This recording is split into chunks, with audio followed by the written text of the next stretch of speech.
चुनावी राज्य पंजाब की नब्ज टटोलने की है। पंजाब में पहले चरणजीत सिंह चन्नी के चमकौर साहिब के साथ भदौर से चुनाव लड़ने पर पारा चढ़ा। अब एबीपी न्यूज पर चन्नी के चुनाव जीतने पर चमकौर साहिब सीट छोड़ने के ऐलान पर राजनीति गर्म हो गई है। चमकौर साहिब वही सीट है जहां से निर्दलीय चुनाव जीतकर चन्नी का करियर परवान चढ़ा। तो सवाल यह है कि अपनी सीट को ही चन्नी छोड़ने का ऐलान क्यों कर रहे हैं? इसका जवाब आपको हमारे सहयोगी जगविंदर पटियाल और जैनेन्द्र की इस रिपोर्ट में मिल जाएगा। अगर दोनों सीटों से जीते तो क्या आप इसी को रखेंगे? पंजाब के मुख्यमंत्री चरणजीत सिंह चन्नी की ये रणनीति है या रणनीतिक भूल, इसका जवाब 10 मार्च को सबके सामने होगा।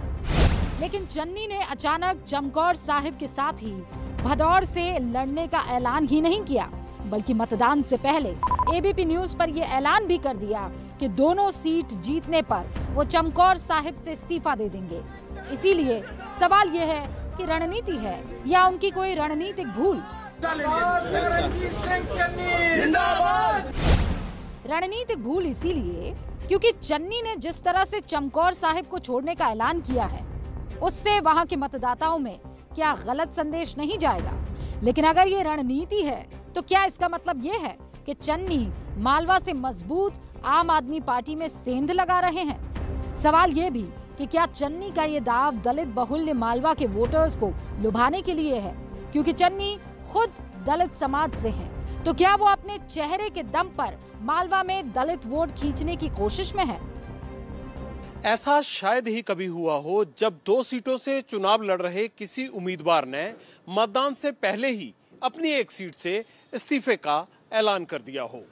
लेकिन चन्नी ने ऐसा उस सीट के लिए किया है जो उनका गढ़ रही है, जहां से चन्नी 3 बार चुनाव जीत चुके हैं। मतदान से पहले चमकौर साहिब छोड़ने का ऐलान करके चन्नी ने आम आदमी पार्टी के किले में सेंध मारने की कोशिश की है, क्योंकि वो मालवा में मजबूत है। हालांकि चमकौर साहिब भी मालवा रीजन की ही सीट है, लेकिन यहाँ से पूरे मालवा पर असर डालना थोड़ा मुश्किल हो सकता था।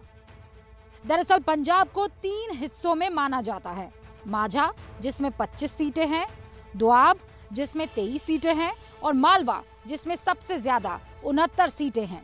अब चमकौर साहिब मालवा रीजन में जरूर आता है, लेकिन ये दोआब से लगा हुआ है, जबकि भदौर बरनाला में है जो सेंट्रल मालवा रीजन में है, और चन्नी भी मालवा का ही राग सुना रहे हैं। मैं मिशनरी आदमी हूँ और सेवा करने आया हूँ, समाज सेवी हूँ।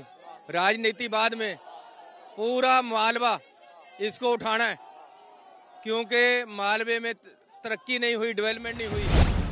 अब चन्नी भदौर से भले ही निशाना साध रहे हों, लेकिन यहाँ भी उनकी राहें आसान नहीं है, क्योंकि इस इलाके में आम आदमी पार्टी का दबदबा है और आम आदमी पार्टी भी चन्नी को घेरने की पूरी तैयारी में है। और ये सीट भी आम आदमी पार्टी के सीएम कैंडिडेट और सांसद भगवंत मान के संसदीय क्षेत्र में पड़ती है। उधरों तो इधरों तो ईडी वालियां पता नहीं जमानतां तुहानूं मिल जाणगियां, पर भदौर तो जमानत जब्त होगी। चन्नी अब मालवा में आम आदमी पार्टी के गढ़ में है। अगर वो सीएम का चेहरा बनते हैं तो चन्नी पर 60 सीटें जीतने का दबाव रहेगा, वरना कांग्रेस का सरकार बनाने का प्लान बी फेल हो जाएगा। सवाल है कि आखिर क्या है कांग्रेस का प्लान बी? दरअसल त्रिशंकु विधानसभा होने पर आम आदमी पार्टी और कांग्रेस करीब आ सकते हैं, लेकिन चन्नी के चेहरे पर आम आदमी पार्टी गठजोड़ के लिए तैयार नहीं होगी। ऐसे में कांग्रेस के लिए सिद्धू का चेहरा काम आ सकता है। अब 69 सीटों वाले मालवा रीजन में मजबूत आम आदमी पार्टी को अगर चन्नी मात दे देते हैं तब तो कुर्सी उनकी, लेकिन अगर आंकड़ों का खेल बिगड़ा तो उनकी सीट पर भी ग्रहण लग सकता है। मैं मालवे का विकास वास्ते है, बादला ने लंबी दा कर लिया, बाकी पीछे।